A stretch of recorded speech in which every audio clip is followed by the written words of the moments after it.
standing here in the chapel at Buffalo Gap Historic Village is the grand old lady of the village. She's turning 107. So it's time for her to have some updates.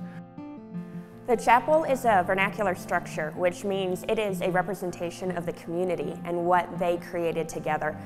Their public memory, their collective shared memories of what happened in this building and in this community makes this a very important structure to save. What is really interesting and exciting to me about this building is the trends in American history that it represents.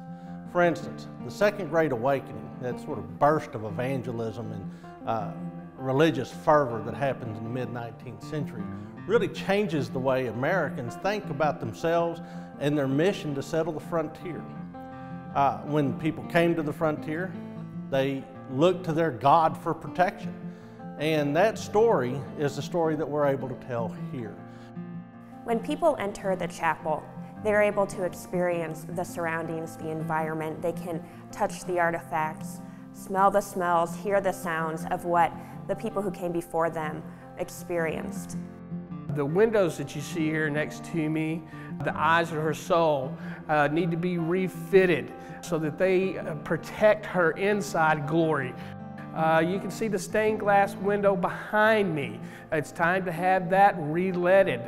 These pews here at the church are still a popular spot for visitors that come and visit the church. And then you can see her grand floors. They also need to be redone, patched to match. She's got lead-based paint that needs to be abated. We need to come back in and fix all that and get that all encapsulated.